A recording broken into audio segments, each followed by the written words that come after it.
Olá a todos, né? Bem-vindos a mais uma palestra. Dou boas-vindas aqui ao quinto Congresso Nacional de Entomologia. Meu nome é Rick, eu sou da pós-graduação em Zoologia aqui na Universidade Federal de Minas Gerais, né? A UFMG. E eu trabalhei na minha graduação com formigas e aranhas, e agora eu trabalho com biogeografia de aranhas. E eu trouxe para vocês um pouco sobre esse pequeno universo, né? Que eu trabalho é bem interessante, que são as formigas. E essa relação dela com as aranhas, né? Ou as aranhas, em relação com as formigas. Mas meu foco, ele é principalmente nas aranhas, tá? Então eu vou falar bastante sobre aranhas e depois eu vou falar um pouco mais dessa relação que elas têm com as formigas, tá? Então eu vou abordar às vezes um pouco sobre a morfologia da formiga, entrelaçado nesse contexto, mas o foco são as aranhas. Então vamos lá. Bom, assim, eu vou abordar alguns tópicos. Primeiro, é interessante a gente ver que as aranhas são incrivelmente abundantes, elas perdem ali em abundância e riqueza apenas para os insetos. São o segundo grupo de artrópodes mais abundantes, depois dos insetos.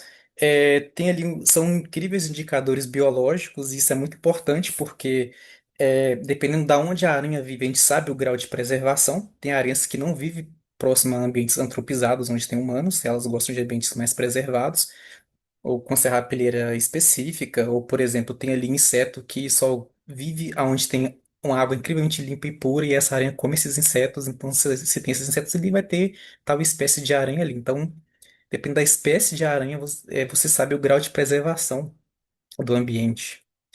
Tem importância médica, tem vários mitos relacionados à aranha, a veneno, a peçonha, né? A gente vai desvendar esses mitos aqui agora. E vamos falar um pouquinho da importância econômica. Mas a importância econômica eu vou falar, abordar principalmente para as formigas, tá? As aranhas também possuem, mas eu vou abordar principalmente para as formigas. E tudo isso aqui que eu falei se aplica tanto às aranhas quanto às formigas, tá? São abundantes, são indicadas, a gente sabe que as formigas são muito abundantes, né? Na verdade. São indicadores biológicos, têm importância médica algumas e para a economia são fundamentais. Agora falando um pouquinho mais da estrutura das aranhas, elas são do grupo dos queliceratos, porque ela tem ali a quelícera, que são como se fossem uns dentinhos, umas garrinhas, né, pequenas presinhas, que elas servem para tanto capturar presas quanto para injetar o veneno. Elas são da ordem Arane e o corpo dela é bem diferente, o que difere mais assim, apesar de parecer, dos insetos, é que elas possuem dois tagmas, tá? Enquanto os insetos possuem três. Esses tagmas são o cefalotórax e o abdômen. O cefalotórax é a cabeça fundida com o tórax. E o abdômen é a bundinha, ou o abdômen mesmo dela. Então ela tem só dois tagmas. Cefalotórax, né, que é fusionado cabeça e tórax, e o abdômen. Tem oito pernas, tá? Apesar de contar aqui, parecer 10, olha, um, dois, três, quatro, cinco, seis, sete, oito, nove, 10.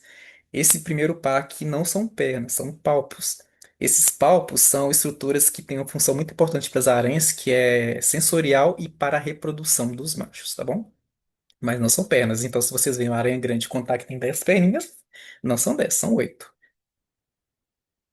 E a maioria das pessoas acha que elas possuem 8 olhos, mas nem todas têm 8 olhos. Alguns grupos possuem 2 olhos, 6 olhos, 8 olhos. Isso pode variar a depender do grupo, tá? E elas têm ali uma estrutura, né, aqui na parte traseira, acho que na outra foto dá para ver melhor, que são as fiandeiras. Essas fiandeiras são estruturas que possuem glândulas especiais que produzem seda, teia. Eu não vou abordar muito sobre a teia porque é um assunto que daria uma palestra inteira.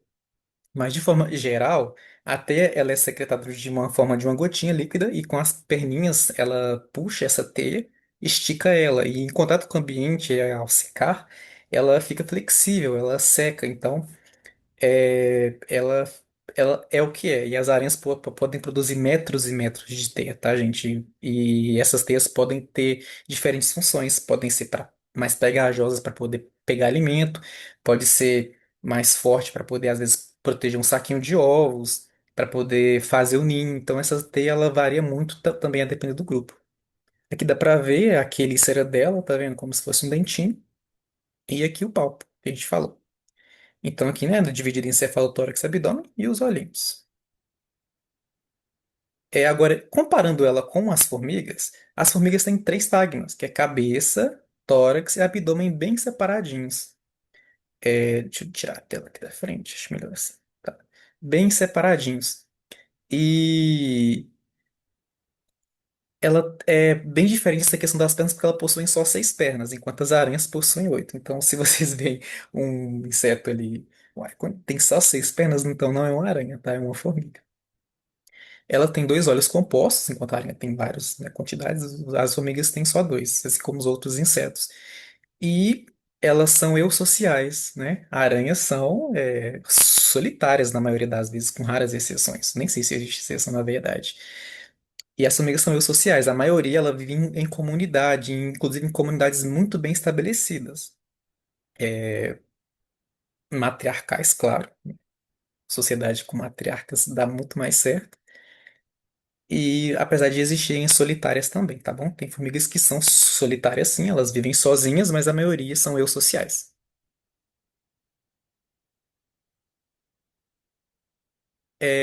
Aqui dá para ver um pouco melhor os palpos. Nessa foto aqui, essa segunda foto, a gente tem a fêmea e o macho de uma espécie de aranha, né, que é uma Tomizid, a família dela. E aqui dá para ver que o palpo dessa aranha é uma fêmea, não tem nada de especial, mas na aranha macho é possível ver que tem umas bolinhas nela. Essas bolinhas são o bulbo, né, copulatório. É uma característica do macho. Inclusive os taxonomistas usam isso para poder separar fêmeas e macho. E aqui nessa foto vocês conseguem ver mais de pertinho. São como se fossem bulbos, né? Ela usa isso para poder fazer a cópula. Ela não tem um hemipênis, um pênis, então ela usa esses bulbos copulatórios, que cada espécie tem um padrão único. Então, é, o macho, por exemplo, acho que nessa foto que tá para ver melhor, ele vai ter um padrão aqui, uma estrutura de palpo que vai encaixar especificamente na genitália da fêmea. Então, é muito específico. Então, os taxonomistas têm uma facilidade até em identificação da mesma espécie por isso, porque a- o palpo do macho ele vai se encaixar perfeitamente com o modelo chave e fechadura da genitália da fêmea. Aqui, né, a gente mostra os olhos. Então dá para ver que, apesar de parecidos, dá para ver que cada grupo tem um padrão de olho completamente distinto. Aqui a aranha de jardim a licorde, por exemplo, ela tem dois olhões e quatro olhinhos aqui embaixo, mais dois assim, ó. Enquanto a papa-mosca fofinha tem dois olhões bem grandes, no característica do grupo, né? Tem olhões na frente e outros pequenos atrás. Deinópide tem dois olhões na frente, dois ocelos pequenininhos aqui. Quitênide, que são do grupo das armadeiras, tem quatro olhos bem padronizados na frente. A Capônide tem dois olhos. A Anápide tem seis olhos. E essa aqui é um Oxyópide. A Oxyópide ela tem um padrão bem distinto de olhos também. Então isso varia muito a depender do grupo.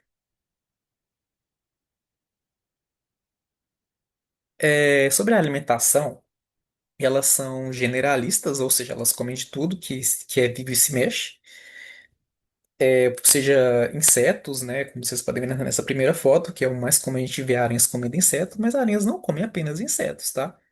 Elas também podem comer pequenos vertebrados, como cobras, pássaros, né? Essa aqui é uma terafóside, que ela é comedora de pássaros.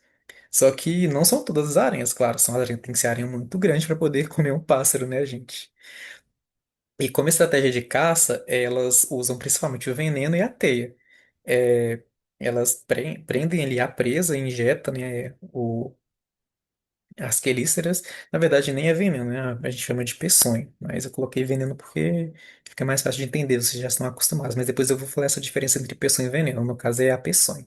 E também usam a teia, né? Como na primeira imagem. O inseto vai, fica preso na teia. E também é interessante falar o tipo de digestão delas. Aqui a fotinho de uma aranha predando um ratinho, né? Coitadinho. A digestão delas, como poucas pessoas sabem, ela é externa.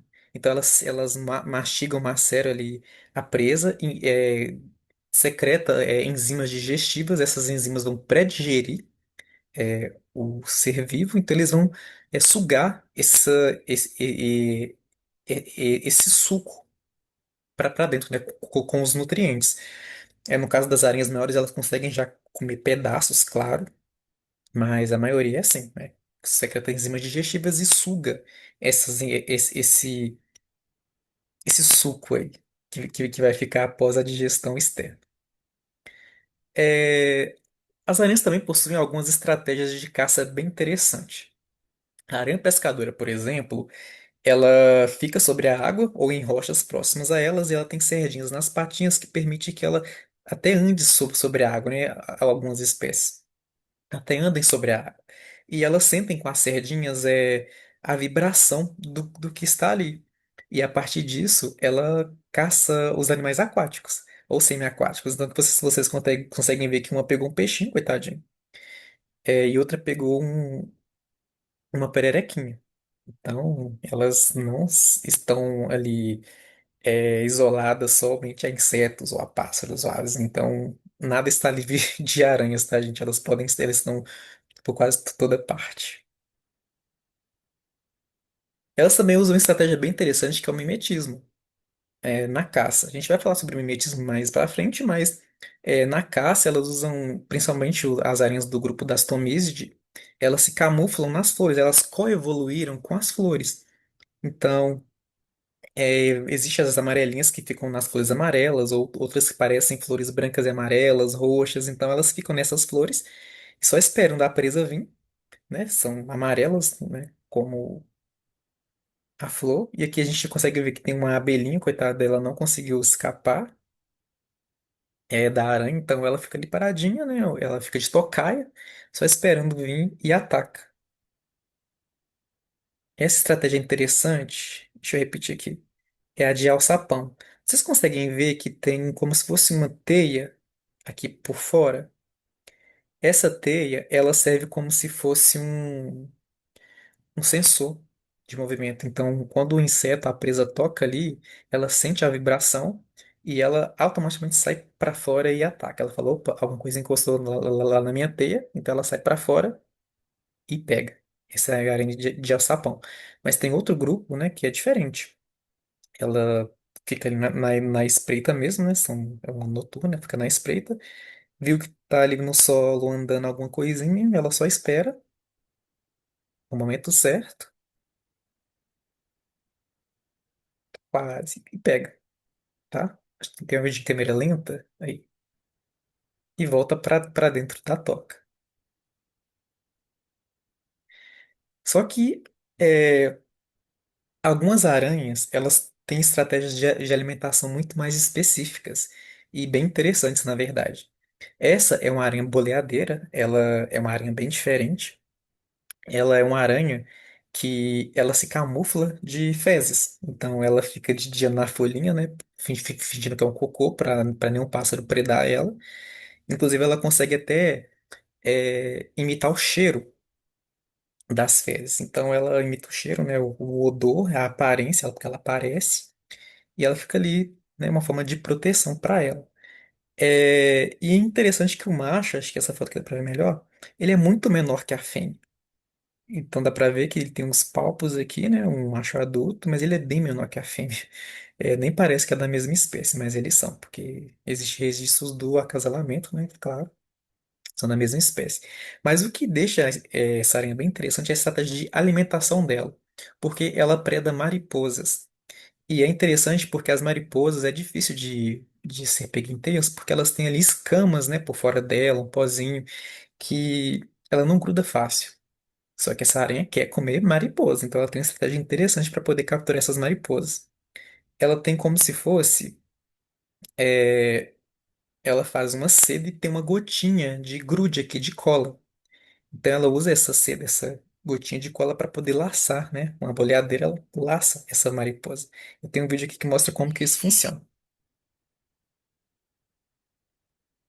A teia dela não é uma teia feita para agarrar mariposa, é uma teia simples. Ela só fica na espreita e ela atrai a mariposa, tá? Mas eu vou falar como que é essa estratégia. Tem na espreita, esperando, esperando, até que a mariposa vem e ela, de forma certeira, laça a mariposa e ela não escapa, ela tá presa. Aí você pode se perguntar, como que ela faz para atrair essa mariposa até ela? É muito específico isso. Ela tem outra estratégia incrível que ela secreta um feromônio que é muito semelhante ao da mariposa fêmea. Então a mariposa macho ela vai, né, achando que é uma fêmea para poder copular e é enganada pela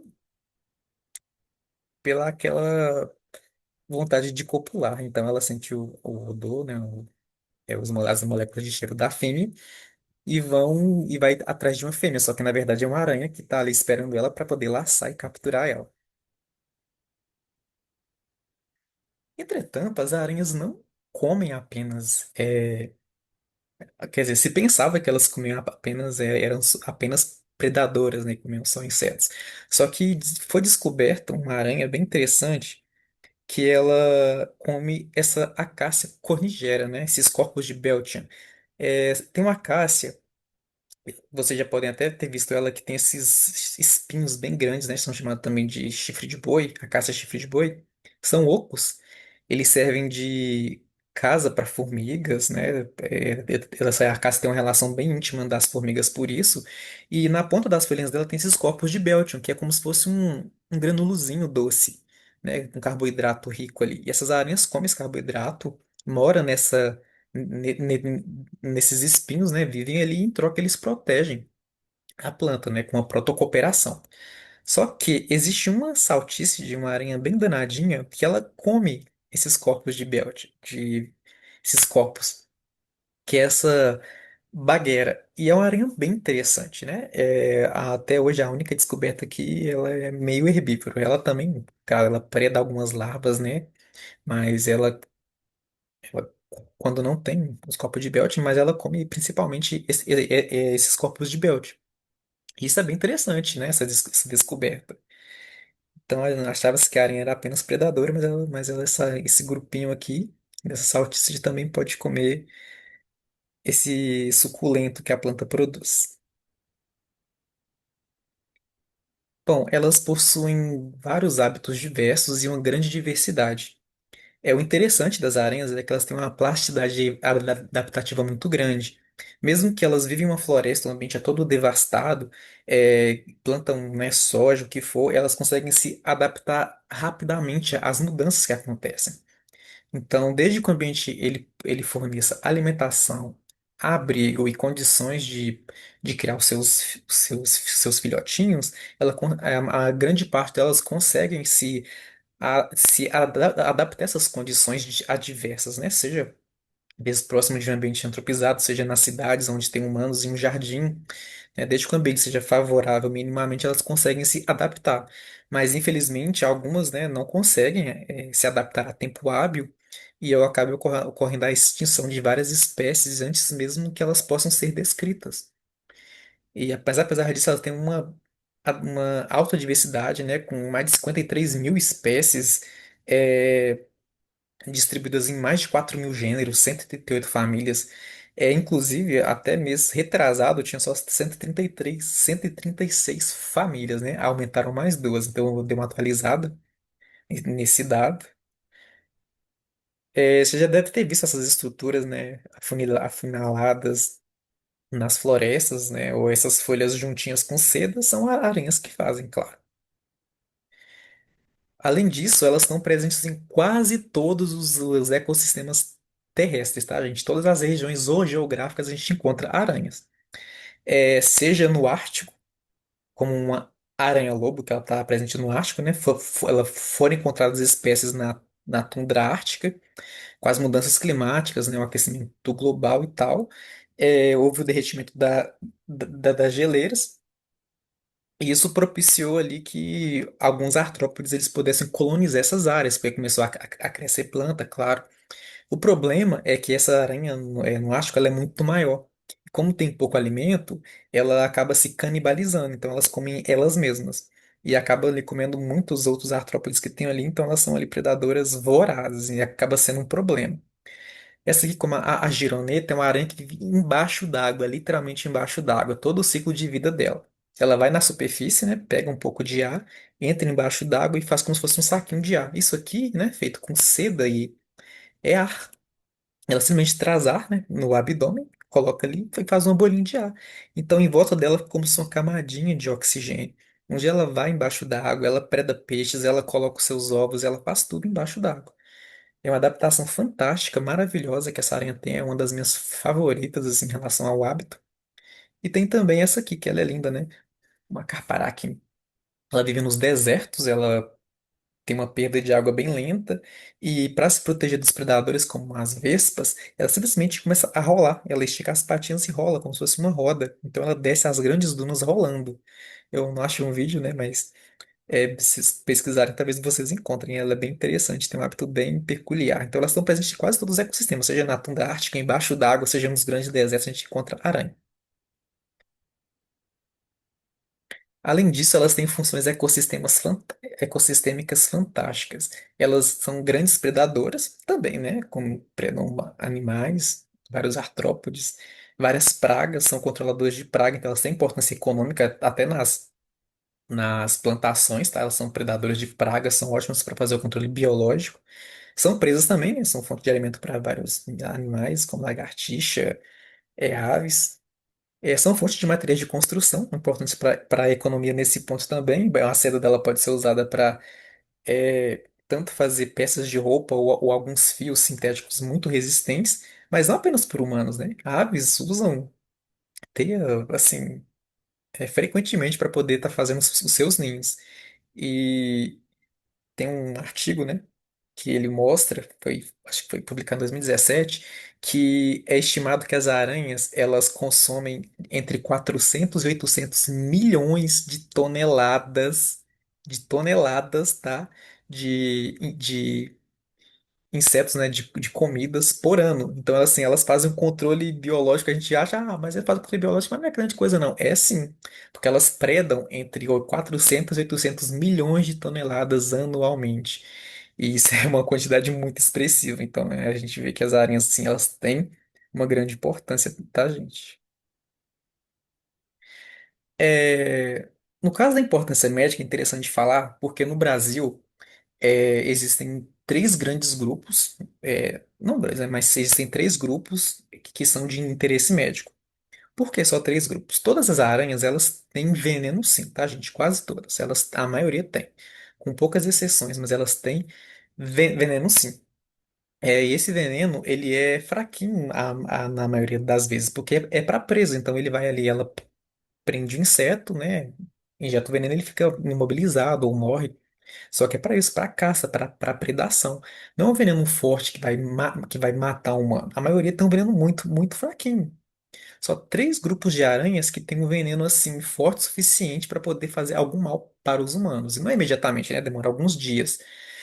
Às vezes é uma quantidade baixa que nem faz mal para os humanos, né? Que são três grupos, que são as viúvas negras, vocês devem conhecer, né? Ela é mais redondinha, pequena, ela fica em frestas, em barrancos. E tem como se fosse uma ampulheta no abdômen dela, tá? É bem parecido com a ampulheta vermelhinha. É bem característico dela. A aranha armadeira, né? Que é também bem característica. Ela tem como se fossem umas interseções aqui entre as pernas que são brancas e pretas. Tá vendo? Branco, preto, marrom. Então tem umas manchinhas. Ela tem ali umas quelíceras próximas da quelícera, é bem avermelhado, tá? E ela tem essa posição de armar, né? Ela sobe as perninhas como uma forma de defesa mesmo. Tem a aranha madeira que, assim, ela provoca alguns acidentes, mas muito poucos, tá? É raríssimos os casos.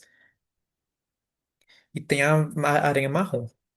A aranha marrom, ela tem uma característica, ela é como se fosse um violino. Vocês conseguem ver que em cima dela tem como se fosse um violininho, né? Tem as cordinhas aqui, é realmente isso. Isso que é chamado de aranha violino. Então, esses são os três grupos de aranhas que têm alguma importância médica, que o veneno dela pode fazer algum mal para os humanos. O restante, gente, o máximo faz uma alergia, sabe? É a mesma coisa com a formiga. Se uma formiga pica, fica o lugar ali com marca, dói, né? Pode machucar. Aquelas aranhas enormes, grandes, né? Que nem a que come pássaro. Ela tem uma quelícera grande, ela pode te machucar, claro. Se você não limpar, pode pegar uma infecção, como qualquer outra mordida, só que não é o suficiente para poder te matar. É muito fraquinho, gente. Então, você vê uma aranha amarela, bizarra, com uma caveira nas costas aí, te pica, você, ai meu Deus, eu vou morrer, vou morrer. Calma, não é assim não, tá, gente? No Brasil.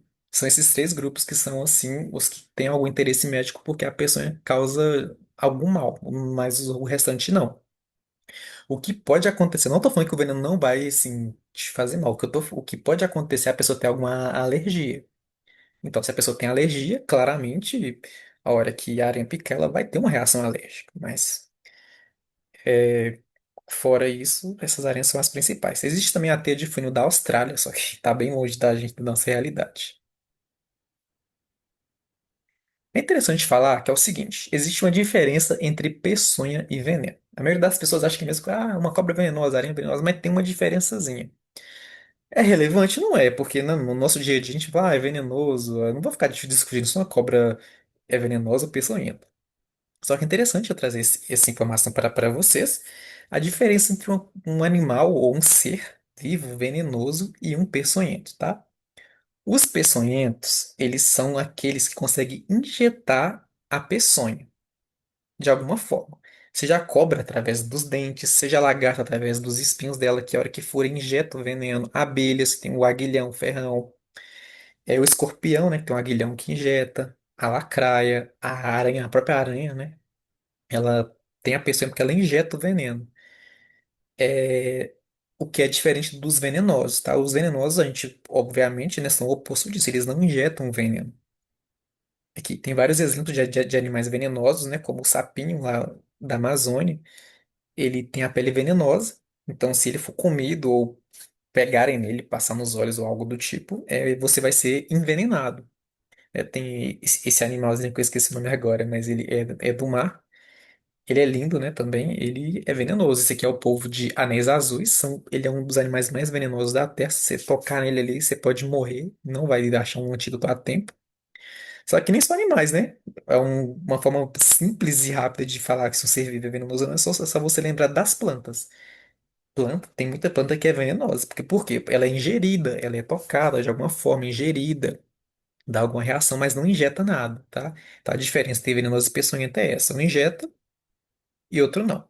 Ah, uma curiosidadezinha. Eu sempre gosto de falar porque pouca gente sabe, mas as abelhas, é, elas, o veneno dela tem alguns fins terapêuticos, tá? Então muitas pessoas que têm dores crônicas pegam o veneno, a peçonha, até eu confundo, pega a peçonha dela, né, a picada dela e usa, porque é como se fosse um anestésico que alivia a dor. Então, às vezes usando os lábios para fins estéticos, né? Cada doido com sua ideia, mas o veneno dela, veneno, peçonha dela é bem utilizado para fins terapêuticos.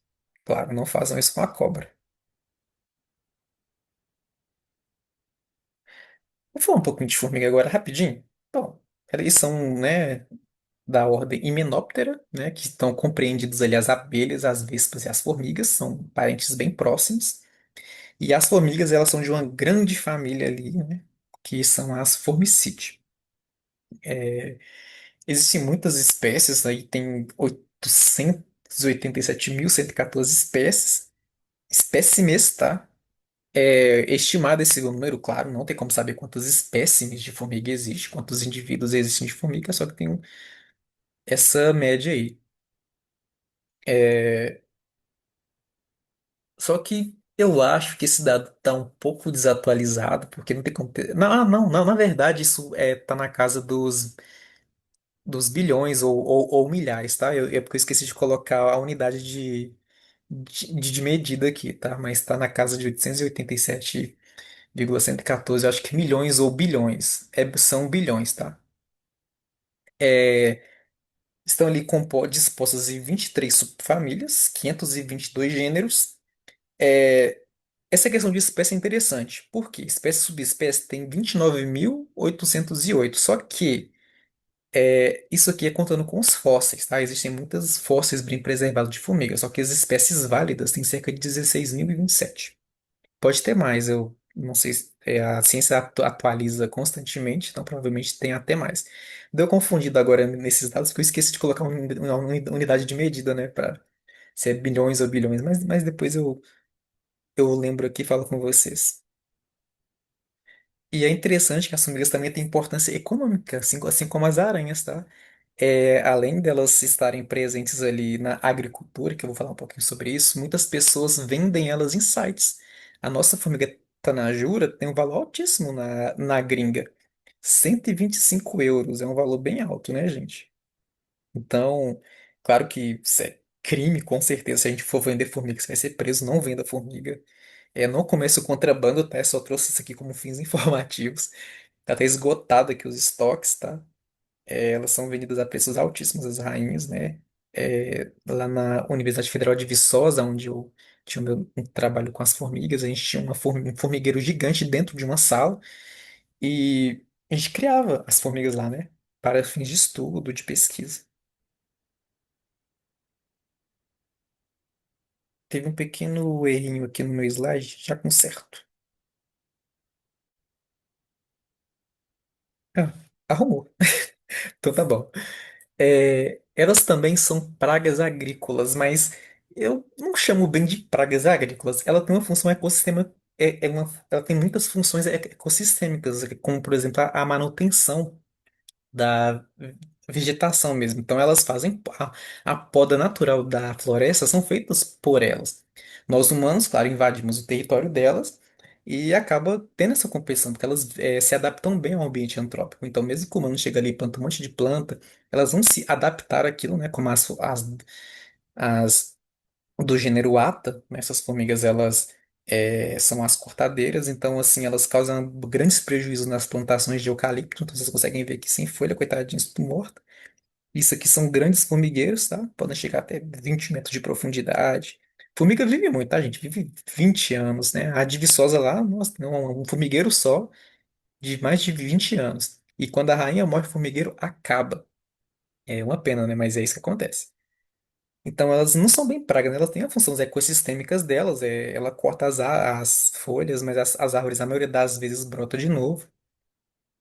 Elas também ali têm uma função de dispersar sementes, então, como essa acantapsis, ela é uma formiga que ela pega sementes, ela come a polpinha, enterra ou leva para o formigueiro, ou às vezes dispersa para vários lugares, então ela ajuda na dispersão de sementes, uma função maravilhosa. E além de servirem de presas e alimentar várias espécies, elas são grandes predadoras, né? Inclusive são controladoras biológicas, não todas, né? Existem as formigas que consomem plantas e as que consomem são as carnívoras. Então, algumas são controladoras biológicas, sim. Elas predam as lagartas, né? Pulgões, dentre outras pragas agrícolas que acabam nos beneficiando de certa forma. Então, elas têm funções importantíssimas, né? Eu citei aqui poucas, mas elas têm muito mais. Aqui tem um exemplo de como que ela pode ser alimento, né? Esse aqui é um Acanthaspis. Ele é um hemíptero, tá? Um barbeirinho, um percevejo. E ele é bem pequeno, tá, gente? Essa foto tá maior, mas ele é bem pequenininho. Ele tem uma estratégia de caça bem interessante com as formigas. Ele captura elas, injeta uma poderosa enzima digestiva que derrete tudo que está dentro dela e suga esse líquido. E não só isso, numa intenção de ficar mais protegido, né, com a armadura mais forte, de parecer maior, mais atraente para a fêmea, né, parecer maior para espantar os predadores, ele pega essas carcaças das formigas que ele come, às vezes ele não come, só mata, e cola na carapaça dele. Então ele faz uma armadura de cadáveres. É uma coisa bizarra, mas é um inseto incrível. Que até de curiosidade eu trouxe para vocês que provavelmente vocês não conhecem ele. Agora, o que a aranha tem a ver com formiga, né? Falei de aranha, falei de formiga, mas o que que uma coisa tem a ver com a outra? Bom, primeiro você tem que saber que existem mais de 200 espécies de aranhas que simplesmente imitam as formigas, né? São ali 16 famílias que elas imitam as formigas. Isso, o nome disso é mimetismo, quando um inseto ele imita outro, né? Com intenção ali de ou se proteger, e eles podem imitar os hábitos de outro inseto, podem imitar a aparência mesmo, né? Além do hábito, a aparência, né? Para poder se proteger de alguma forma ou de usufruir de alguma forma. Então a gente tem aqui um exemplo é, da saltadora, né? A papamosca, que é uma aranha bem conhecida, é uma saltícide. E ela tem uma característica bem interessante que ela, essa, essa espécie, esse grupo, né, essa família, a Salticide, ela simplesmente finge que é uma formiga. Por quê? No ambiente, as formigas elas têm algumas vantagens. Tem muitos predadores que não predam as formigas porque elas são eusociais, né, elas vivem em grupo, então pode ser perigoso ir pegar uma formiga e ser picado por várias outras. Elas têm ali, às vezes, o ácido fórmico, que é incômodo, que é impalatável. Então, existem vantagens, com certeza, em imitar uma formiga. Acho que eu até coloquei aqui que eu coloquei um pouquinho mais sobre. Além de delas poderem ser impalatáveis, né, o gosto ruim ou perigosas, né, tem vários grupos aqui que vivem em grupo, em sociedade, então elas são perigosas, elas mordem, elas machucam. Elas têm espinhos, né, que pode ser machucar. Tem um grupo de formiga que lança o ácido fórmico. Então, prender algumas formigas pode ser um pouco desafiador. E é uma vantagem que as aranhas podem pegar, certo? Então, como uma maneira de proteção, elas mimetizam essas formigas, não apenas na aparência, né, parecer, mas no hábito. Algumas até o feromônio, ela se parece com a formiga, ela anda com a formiga, ela secreta hormônios, ela consegue se infiltrar em formigueiros e comer larvas de formiga, de tão perfeito que é o mimetismo delas. Porque se for ver esse bichinho fofinho, bonitinho, super vulnerável, gente. Olha que coisa linda, vulnerável demais. Então ela tem que se proteger de alguma forma, né? Bom, essas diferenças elas estão relacionadas a diferenças anatômicas na aparência mesmo, mas é, esse grupo de formiga, por exemplo, da Salticide, o que que ela faz? Ela tenta imitar a aparência da formiga da melhor forma possível. Só que formiga tem só 6 pernas, a aranha tem 8. Como é que ela faz, que ela consegue imitar isso? Ela pega o primeiro par de pernas delas e sobe, imitando uma antena, porque formiga tem antena, a aranha não tem antena. Então a aranha pega o primeiro par de pernas e sobe, para fingir que é uma antena, e ficar com 6 pernas. E além disso, dá para ver que ela se parece com a formiga. Ela anda como a formiga. Então ela imita perfeitamente. Se eu falasse com vocês que isso aqui é uma aranha, vocês diriam que é uma aranha? Eu aposto que não, mas isso aqui é uma aranha. A de baixo é uma formiga. Então tá vendo que ela se parece? Então elas imitam as antenas, as pernas, a coloração, a tagmose, para fingir que tem é, 3 segmentos, tá vendo? Parece que tá fusionado aqui um cefalotórax, mas parece que é cabeça, tórax e abdômen. São fantásticas. Além dessas modificações morfológicas, elas também mudam o hábito e o cheiro, como eu falei. Então, são estratégias fantásticas. Tem aqui um grupo de formiga, que é a Mirma plata, que ela faz o seguinte, ela tem um mimetismo que é chamado de mimetismo perfeito. Ela imita a forma de andar da formiga. A formiga, se ela anda em zigue-zague, a aranha anda em zigue-zague, é, anda mais rápido, né, do que o normal, porque normalmente as aranhas saltadoras, elas andam, elas saltam mesmo. Isso é uma forma delas ter uma vantagem, né, porque ela consegue predar muito mais rápido a presa, ela se protege, é uma vantagem para ela. Só que quando ela imita essa formiga, ela acaba perdendo essa vantagem, né, que é a de saltar. Aquela hidrodinâmica, porque o esqueleto dela tem uma hidrodinâmica mesmo, que ela consegue saltar, né, e tal. Ela perde isso, então ela acaba ficando com o poder de saltar baixo. Às vezes ela tem uma dificuldade para poder pegar a presa, né, mas assim, na maioria das vezes é vantajoso para ela, porque ela parece a formiga, anda como uma formiga, age como uma formiga. Até secreta hormônios como a formiga. Isso é vantajoso para ela. Isso é um mimetismo perfeito, né? Ela é idêntica a uma formiga. Só que também existe o mimetismo imperfeito, né? Que essa aí é a Cilly, é uma saltadora também. Ela não parece uma formiga, mas ela tenta imitar uma, tá? Ela não parece, mas tenta imitar. Ela sobe as perninhas como se fosse uma antena e age como uma formiga. Isso impede que ela seja canibalizada, né? Ou outras aranhas peguem ela. Tem muitas aranhas que comem outras aranhas, sabe? São canibais, são predadoras de aranhas também. Mas ela ainda está suscetível à ave, à louva-a-Deus, né? Ela é colorida, é bonitinha, então não vai ser predada por outras aranhas, mas ainda assim ela tá vulnerável, mas é uma estratégia bem interessante. Aqui eu trouxe para vocês explicar. A coluna do meio são formigas, tá? E da direita e esquerda são aranhas. Então, os pesquisadores eles colocaram assim a formiga e colocaram próximas aranhas para mostrar. qual formiga que essa aranha está mimetizando. Então, assim, quando essas formigas aqui, você consegue ver, ó. Esse exemplo aqui da formiga D, ela é muito parecida com a formiga H, né? São muito parecidas. Já essa outra aqui, ela não é parecida, tá? Opa. A L, ela não é parecida, mas o comportamento dela é idêntico ao da H, entendeu? Então, ou a formiga ela vai ser muito parecida ou a aranha vai ser muito parecida com a formiga, ou ela vai imitar o comportamento dela. Que eu falei, o ruim disso é que ela pode perder muito da sua a habilidade original. Ela vai ter uma carapaça às vezes mais resistente, que ela vai perder velocidade. Ela até ganha a velocidade, mas ela perde ali o poder de saltar, de predar a presa. Ela vai ter que arrumar outra estratégia para poder estar pegando a presa, porque ela perdeu aquela capacidade que ela tinha, né? Evolutivamente, mas claro, não é uma perda, né? Se ela está sobrevivendo, então é porque ela conseguiu se adaptar a isso, é uma estratégia para ela que dá certo, que funciona, então não é uma perda, é um ganho para ela, tá? Então, evolutivamente não foi uma perda, foi um ganho. O outro problema disso, né? Mais ou menos problema, é que em algumas espécies reduz a habilidade de reprodução, porque os abdômenes elas se modificam de uma forma tão expressiva que acaba tendo dificuldades na cópula. Então pode atrapalhar um pouquinho na cópula, tá? Gente, era só isso, tá? Só, né? Só isso, uns 40 minutos aí de falar um pouquinho. Espero que vocês tenham aprendido um pouco mais sobre esse pequeno mundo das aranhas e das formigas, tá? E tenham visto um pouco dessa relação, da importância desses grupos. E a gente se vê talvez em uma próxima oportunidade. Até mais.